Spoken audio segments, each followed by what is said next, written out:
handled projects on threat hunting, malware analysis, and digital DFIR, or basically digital forensics and incident response.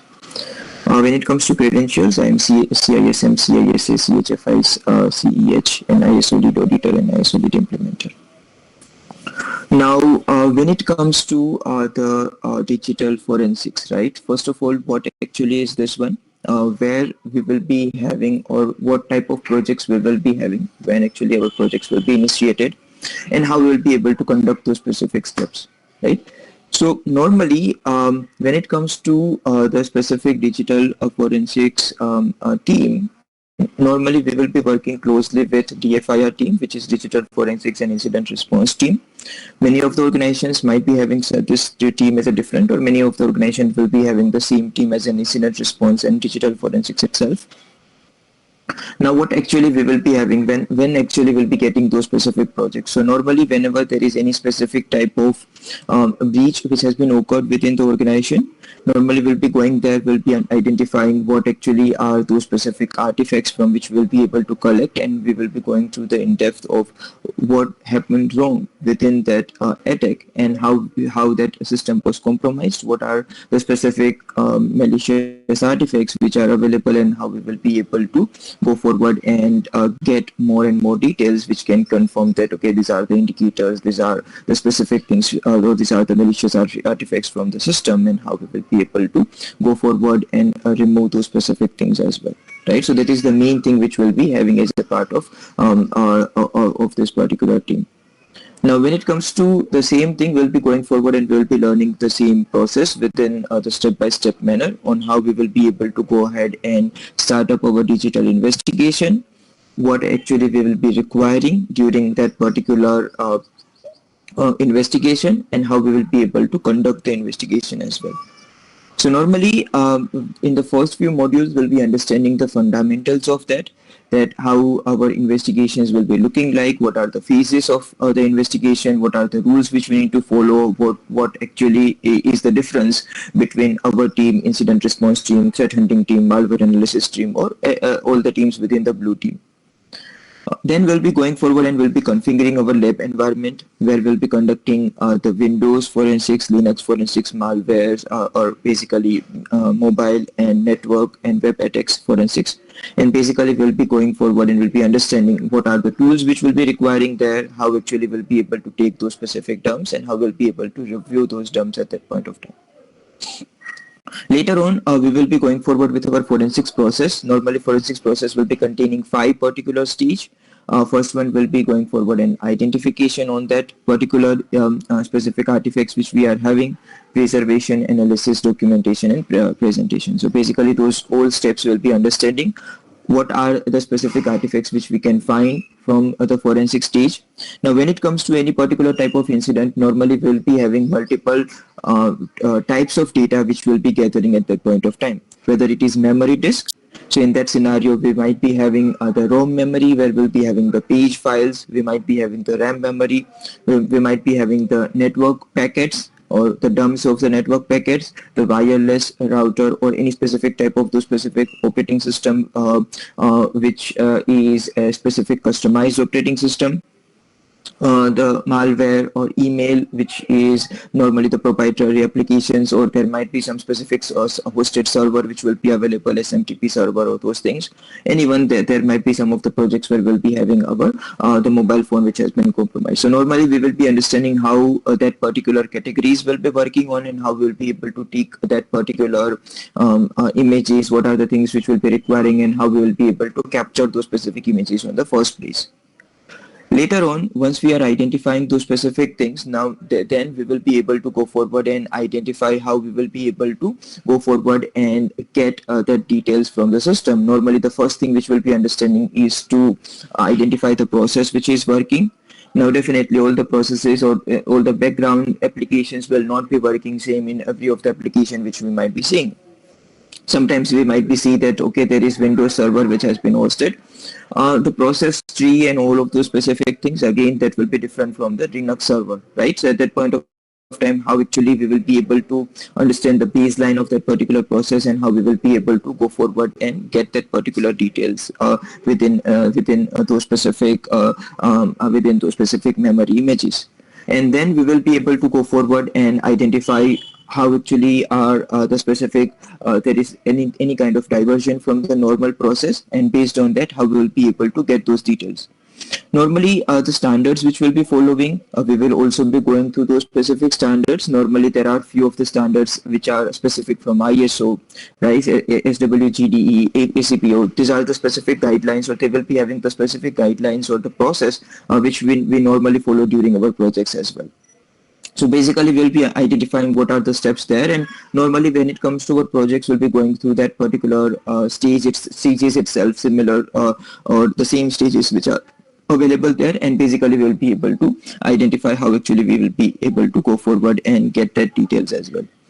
Similarly, we will be conducting all those specific acquisitions first. Okay, so basically acquisition is nothing but the taking of the image, identifying those specific process in the analysis stage, and going forward and getting those specific details. Later on, we'll be identifying how we will be able to go forward and get any specific type of malicious artifacts within the system, and how we will be able to identify the same thing which will be available in our report. Now at last, once we will be having those specific details, we'll be understanding how we will be able to prepare our report, how we will be able to indicate that what all are the specific places where our particular malicious artifacts are available within those specific systems, and basically the same thing will be shared it with our senior management or the project owners, right? So normally this is the overall scenario which we will be looking at. Okay, during the sessions we'll be starting up from the basics for the forensics part, where we'll be conducting the forensics on Windows, Linux machines, basically the normal machines and the servers, mobile forensics, network forensics, and the web attacks. So basically all those specific things we will be taking up. Overall, when it comes to the acquisition, normally we'll be taking up those specific acquisitions of the systems, RAM memories, ROM memories, speech files, right? All of those specific things, the customized operating system, and how we will be able to go forward and identify the data at that point of time. So normally this is how we will be able to go forward and start it up with our projects, right? And how we will be able to go forward and identify those details as well. So this is what we'll be learning. Any doubts, any queries, anything before we proceed further?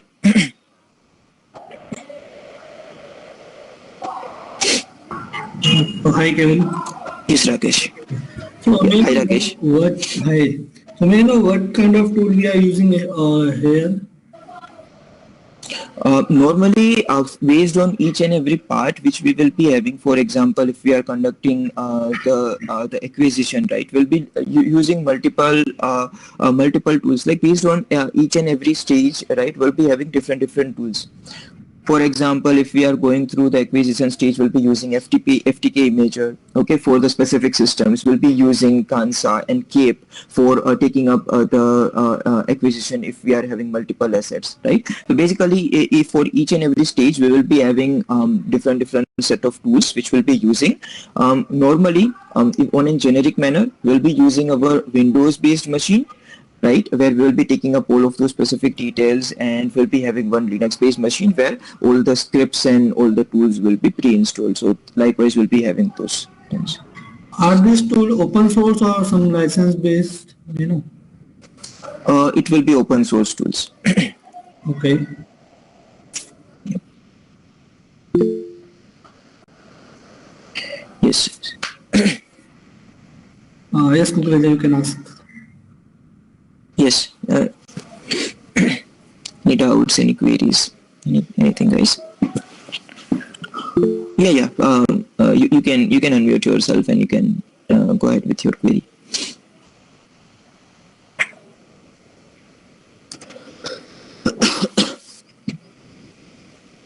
Yes, David. Do you have any queries? I believe if you are speaking, you are on mute.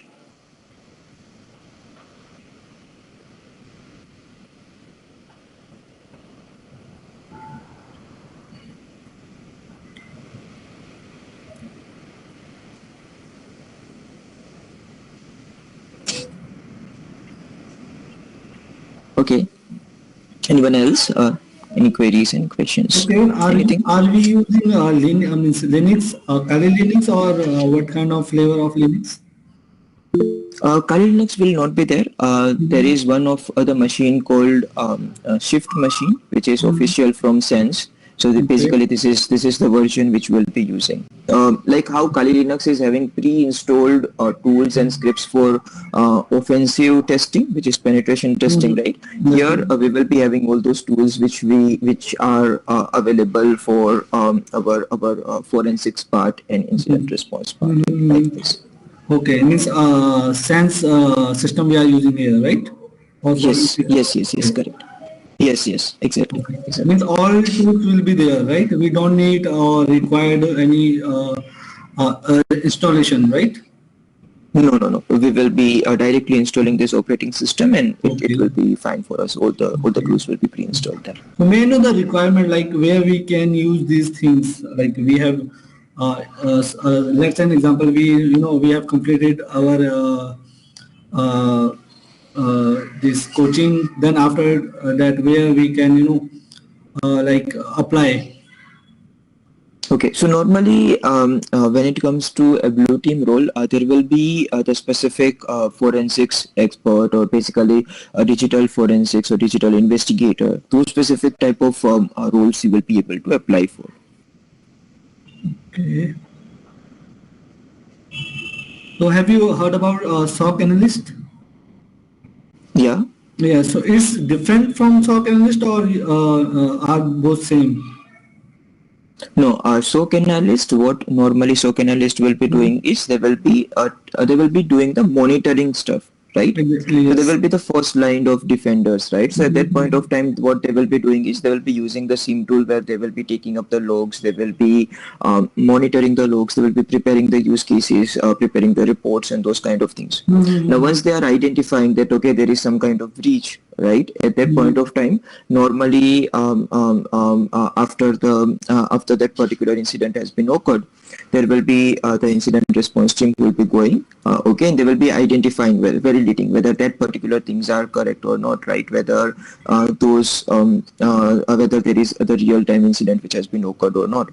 Then, in case if that particular incident has been available and there is some specific type of system or operating system or mobile or whatever is infected, normally we will be coming into picture who will be taking up that particular details of the system. We will be identifying the root cause, validating what actually are the malicious files, and then we will be submitting our report. Likewise.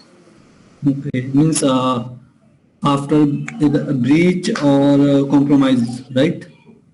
Correct. Exactly. Exactly. Yep. Any doubts? Any queries? Anything, guys?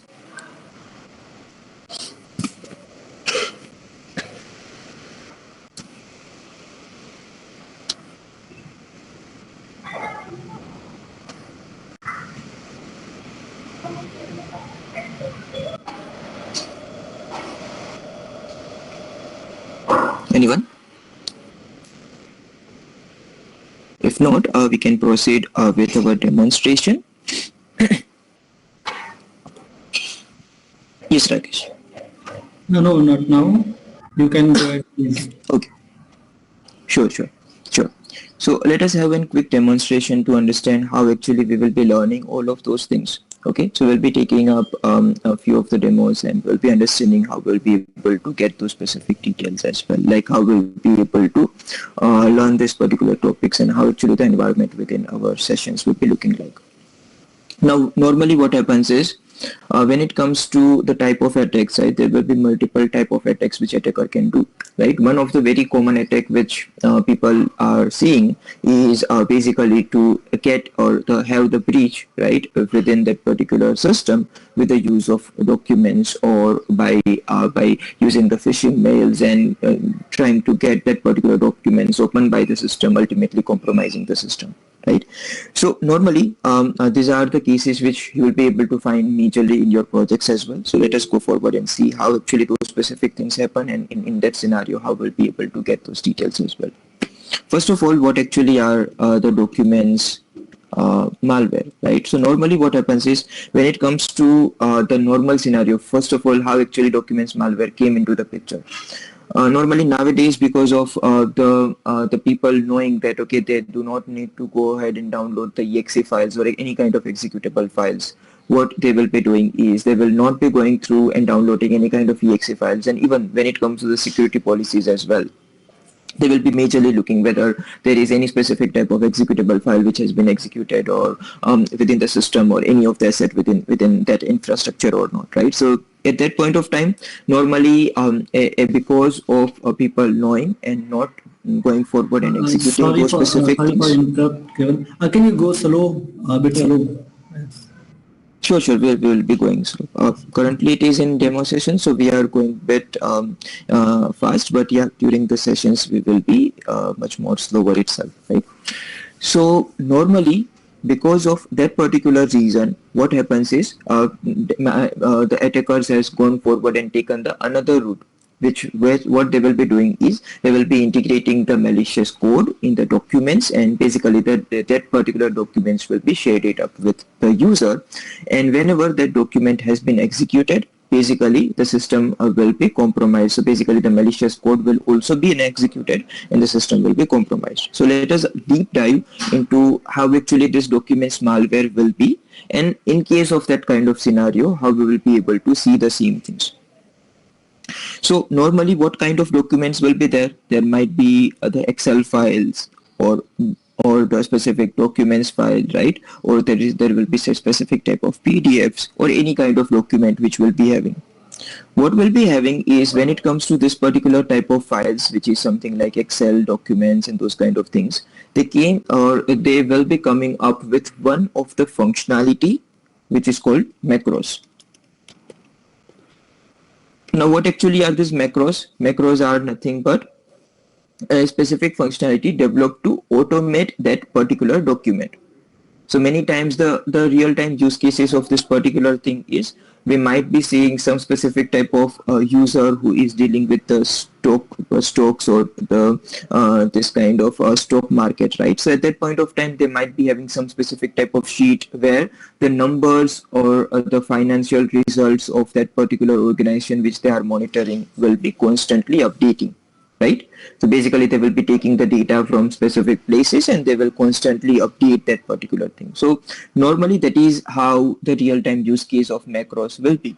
But now what happens is when it comes to the attackers, they will be misusing this particular type of things. They will be taking up this kind of macros, and what they will be doing is they will go ahead and they will be using malicious code within the macros, and they will they will try to make the user execute those specific macros or the document, and basically infecting that particular system.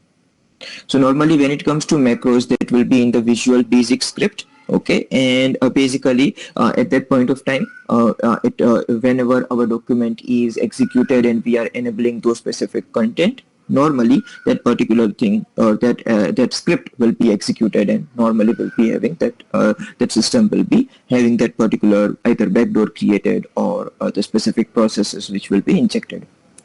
But now when it comes to the scope of this kind of documents malware, it will not be much more, because when it comes to this documents malware, this VBA script will not be as powerful as the normal executable file. So if I am having some kind of exe file which is a malware, it will be having all those specific functionalities within my system where it can try to inject its process in any other processes. It will be able to either block or disable those specific type of antiviruses and all of those kind of things. But when it comes to documents malware, it will not be able to do much because of the limitations of these documents. Documents will not be executed as a part of, or they will not be having that much functionality where the attacker will be able to make persistence in the system. So at that point of time, they will not be able to go ahead and try to make those specific process, okay, or that malicious process go forward and have the constant connection with the attacker. So normally what attacker will be doing is, in this scenario, basically they will be taking up one of the document which is having all of those kind of malicious macros or VBA script. They will try that particular user, or they will try to make that user click on that document and enable content, okay, those kind of things. And once that document is executed, it is opened and the macros are running, what the macros will be doing is they will be able to download one of the executable file from some of the link, and basically that particular link, what they will be doing is they will try to go forward and execute or install that particular exe file within the system, ultimately making those specific persistence. But now what actually will be the root cause? Normally there is the system which is infected, right, with the exe, but the main thing which has been occurred will be from this particular macros or the document malware. So in this scenario, if we are having any particular type of those documents, how we will be able to, as a forensic investigator, how we will be able to identify those specific things? So normally let us take few of the example. For example, there are three of the documents which we are having in our machine. So basically, there is one Excel sheet. There are two of the documents which are available, right? DOCX and DOCM. Later on, I will also be explaining what is the difference between DOCX and DOCM, right? But for now, you can understand that there are two documents and one Excel sheet. Now we need to identify whether there is any kind of malicious data which is available or not. So what we'll be doing is normally this kind of documents, right, they are nothing but a specific zipped contents itself, right? So we can go ahead and we can unzip it as well, and we can identify what are the things which are available there. Let us unzip that. So we will unzip, and let's assume I want to go ahead with this Excel sheet. We can enter the specific finance or .xml or XLS, and basically what we'll be getting is we'll be getting all those specific details, right, within the sheet, what actually are the things. The main thing which will be a specific highlight for us is if we are having this kind of VBA project.bin, which is again a given, or basically that particular type of specific identification that there is some kind of macro which is available within the document. Again, we are not sure whether that particular document or that particular VBA script is a specific malicious script or it is not a malicious script. What we'll be doing is, if you see previously, this it was having three of the documents. Now, once we had unzipped them, normally you will be able to see all those specific things from the document has been unzipped, and we are able to see all those specific folders which are available from that document itself. And basically the VBA one was available in the Excel folder. So we will go ahead and we will see what actually are the things which are available there. So here you will be able to see there is VBA project.bin, which will be containing the code of that particular macro. Other all things, something like the specific settings and configurations and all those things will be available.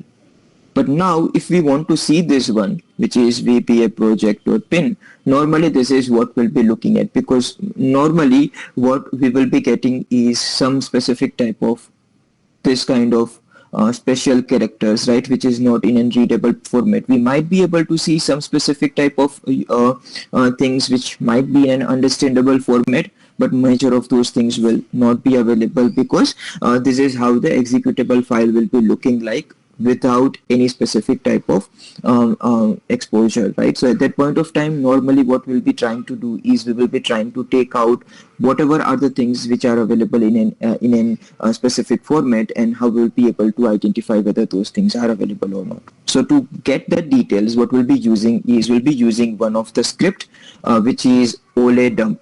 What actually it will be doing, it will be taking up that particular document file. It will be extracting what the specific code of the VBA or macros which are available, and will be able to read the same thing, will be able to identify what actually are the details which are available. Now whenever we'll be seeing those specific type of things, normally we will be having all of those specific details, right, all the specific tool sets which are pre-installed. So normally we will be able to go ahead and we will be able to utilize all the tools. They are pre-installed itself, so normally we'll be able to go forward and utilize the same thing. We'll be able to use those specific details as well, and we will be able to get those specific things. So normally what we'll be doing is we will be going forward with our tool set,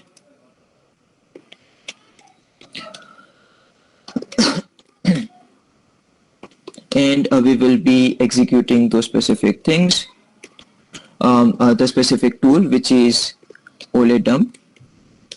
Okay, and we will be giving out that particular path of that sheet or document which we want to analyze. So for this, we'll be going forward with the specific path. Now, in case if you are having in the same path, you can just give the name of it. But in case if you are not having that, normally we can go ahead and we can give that particular path as well. Now what will happen is, the first thing is, whenever we are giving out that tool and as an input, we are giving that particular file as an input. Normally it will be giving us those details, that whether there is any specific type of macro which has been enabled or not.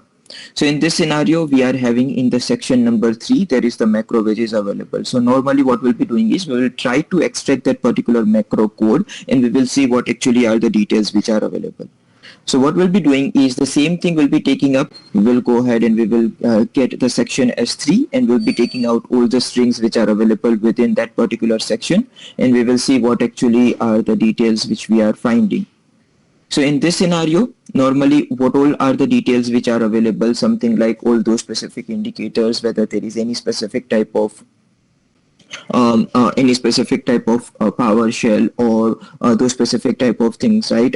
Any specific type of URLs which that document is trying to connect, or any kind of command line which it is trying to execute, right? Those specific type of things. So basically it will be downloading something, right? So what actually it is downloading, or what actually it is installing, what actually it is going forward and executing, all those kind of things will be able to get that within this particular place as well. In case if we are just going forward with the specific thing, normally we'll be able to see the hexadecimal code as well, but normally this is much more in a readable format, so we'll be able to identify what actually are the things which are going on. So in this scenario, the first thing which we are getting here is, this is the URL where it is trying to go ahead and download one of the CRT file, okay, which is abc123.crt, and after that it is executing one of the command which is cmd in the C, certutil, decode, encode.crt, run.ps1, and basically it is going forward and it is executing those specific things, right? So basically this is how normally we will be able to extract all the details from that particular thing, and we will be able to identify what actually it is going forward and it is doing. Normally it will be taking up those specific certificate files, it will be going forward and it will be converting into the specific PowerShell scripts, and basically it will go ahead and it will execute the same thing. Right? So likewise, we'll be going forward and we'll be able to see those specific details. Again, it will be similar for other type of documents. Now, if I want to go ahead and take up, instead of that particular document, let us see if we are having any specific type of other document which is within the same folder, right, which is the docx file. Normally we will be able to go ahead and we will be able to see that particular thing as well. So basically here you can see this is resume.docs. Normally we'll be able to go forward and get that particular details as well, and we will be able to see what actually are the specific things which are available. So likewise we'll be able to identify those specific details, and we will be able to go forward and get those specific things. Now, the previously I have told that there was one of the difference between there were two files, which was one was the specific docs file, and there was one of the other file which was a docm, right? So what actually is the difference between both of them? Normally what will happen is, when it comes to this kind of docs file, right, which is docx, the main difference between both of this particular file will be specifically when it comes to this particular, whenever there is any specific type of template which has been available. Many times you might be using in Word, there will be a pre-filled template, right? Where you can prepare your resume, or there might be some kind of company owned template and those kind of things. So at that point of time, whenever there is a document which is having all of those specific type of template, normally this kind of DOCM will be used. Rest of the times this docs will be used, right? So whenever the document is prepared from the template or it is the template, right? So at that point of time, this kind of things will be used. So at that point of time, normally what we'll be doing is we'll go forward with this one. And here at that point of time, this kind of the applications, right, which are having those things. So in that scenario, what we will be able to identify is instead of not having those specific macros, these templates will be having those specific type of configuration files, right, where those specific configuration files will be containing the malicious code which is available. So in that scenario, what we'll be doing, we will be going forward and we'll be unzipping those specific things. First of all, let me delete rest of the details.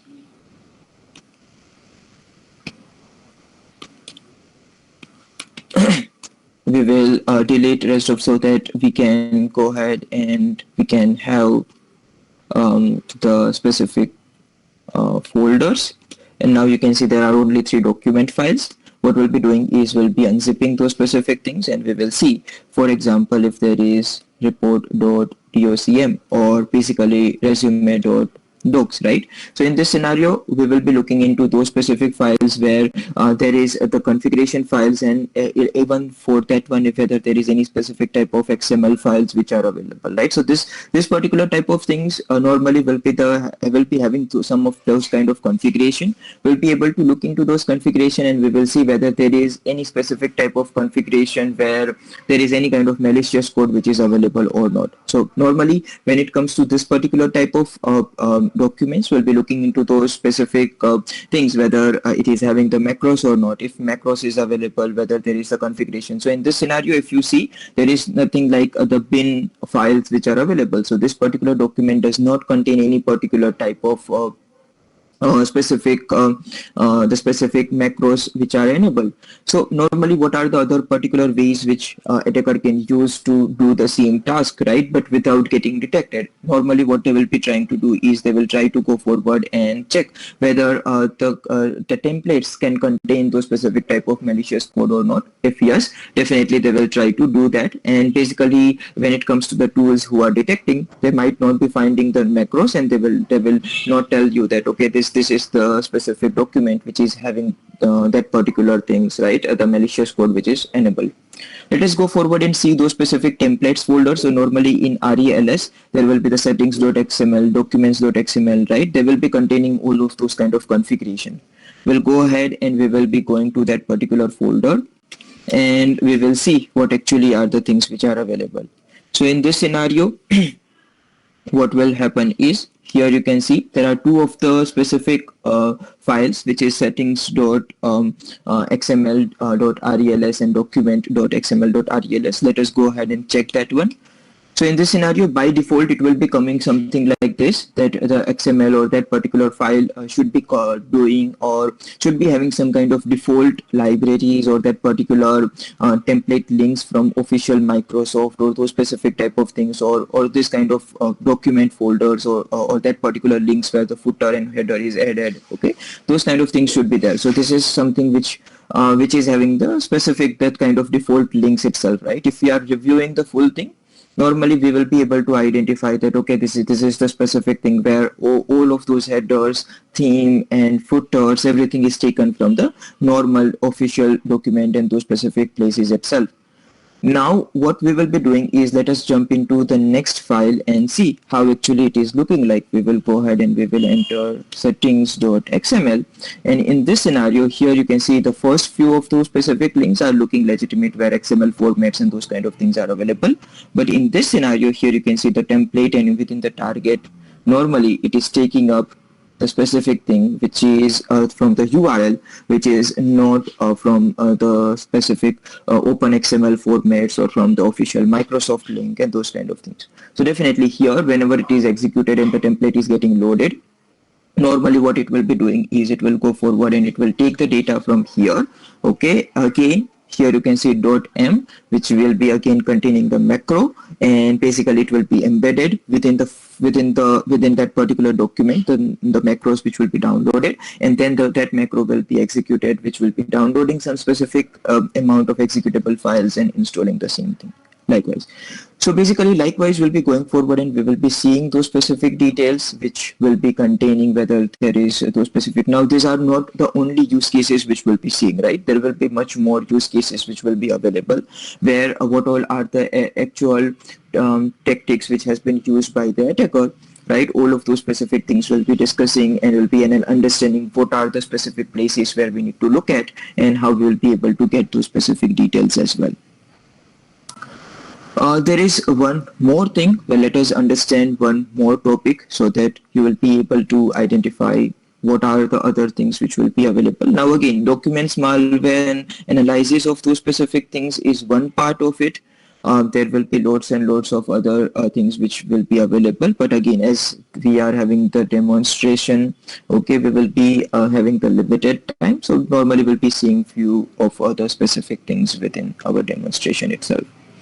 Now, now let us understand when it comes to our particular, there is one of the image which is available, which we had gotten from our client machine, which has already been exploited, okay, and breached out with log4j vulnerability, right? So at that point of time, we need to go ahead and we need to identify that what particular thing went wrong, what actually were the version or the services which was running within this system, okay, which contains that particular vulnerability, and how actually this particular system was breached. So what we'll be doing is we'll be using one of the tool which is image mounter. Again, to see the processes and everything, we might be using other tools like volatility and those kind of things. If we want to go ahead and see the file system and how actually it was looking like, we'll be using Arsenal image mounter. We'll go ahead and we will mount the disk. We will click on that particular disk image. We will click on open. Normally, we will be taking the right permissions on the disk image. We will click on OK. And at that point of time, normally what it will do is it will be by default giving us the specific things within our PC, where normally we'll be able to get that particular drive. So if I remove that, so here let me just remove it. Okay, here you can see I'm in my system, I'm having only one particular drive, which is C. Let me just mount it back, that particular image which I have collected from my client. Okay, we'll go ahead and we will open it and we will take it. So at that point of time, normally what will happen is it will be collecting, or it will be mounting that particular disk which we had collected earlier from our client, and we'll be able to see in a real-time environment that how actually the things were looking there. Let us go ahead and let us open it, and this is how the program files and everything looks like. Let us go ahead and let us search for what actually are the programs or that system applications which were actually having the specific log4j functionality, right? Because that was the vulnerability in a specific for the specific application functionality, right, or that particular application which was exploited by the attackers. So normally here we can see in the program data there was VMware and vCenter server was having that particular thing which was log4j. So basically we can go ahead and we can check whether there is anything other any other application which was having this particular thing. So in this scenario, normally we can see all of those specific things were available within this particular VMware and vCenter itself. What we are going to do is we'll be going forward and we will be seeing that particular things or the logs of that particular thing. So in this scenario, what we will be doing is we will go ahead and we will check that details. Again, we will be taking up those specific doubts and all those things once we complete. So basically, in case if you are having some doubts, just drop it over to the chat window. Once we are completing this particular topic, we'll be having a Q&A session, and basically you can ask your doubts at that time. What we'll be doing is we'll be collecting that particular logs. So normally in that scenario, yeah, we can have in Hindi as well, but I believe many of the participants are are from are does not have their primary language as Hindi. So definitely, in case if you have any queries in between, right, I can explain you in Hindi. But the first language which we will be having during our sessions will be English, because many of the participants might not be knowing the Hindi language as well, right? But yeah, in case if you are having any doubts, any queries, I will be re-explaining to you in Hindi as well. So normally we will be going to the program data, and basically within the specific application which was having those specific things, right? So basically in this scenario we will be going through our VMware settings. So in the program data, we'll be going forward and we'll be checking where actually is the VMware, and it was in the VMware Center server. We'll be going forward in VMware Center server in the runtime, what actually were the logs which were available. So basically we'll be going to that particular service, and in the logs we'll be going forward with the audit event logs. So normally again the application will be having those specific type of things. We'll go ahead and we will see whether there is any specific type of payload of log4j which is available or not. So basically at that point of time, here you can see there is the specific IP address which is coming up. There is the specific URL which is available, right? And basically in this scenario, normally what is happening is the user at the administrator, right? All of those specific types. So normally what happens is there was the request which has been taken up by the attacker, and basically after that normally the specific access has been taken up from the attacker's end as well. Now again, there is much more to look into this particular piece. This is one of the overview which we are seeing, but at that point of time normally we will be able to dig deeper, right? Once we are understanding all processes and how we can find all of those specific details, right, and how we'll be able to get those specific things, right? All those specific things we'll be able to understand whenever we are going through the basics part, and then we'll be able to understand how actually we can dig deeper into that particular machines, identifying whether anyone has been logged in or not, how actually that particular attack has been performed, all those specific type of things, whether it was the normal access or administrator access, all those things will be understanding at that point of time. Similar to this, whether there is any kind of registries which has been modified within the system or not. If registries has been modified, what actually was the malicious code which has been implemented within the registries. All those specific things will be understanding during the sessions. So yeah, that is the main thing which is available within our forensics. We will be going forward, we'll be digging deeper into many things, right? We will be starting up with our fundamentals, what actually are the specific forensic steps we'll be taking, how we'll be able to do the acquisition for multiple types of data, and how we'll be able to go forward and get that particular details, all of those root causes, and how we'll be able to analyze the same thing. So all those things will be learning during our sessions as well. Any doubts, any queries, anyone?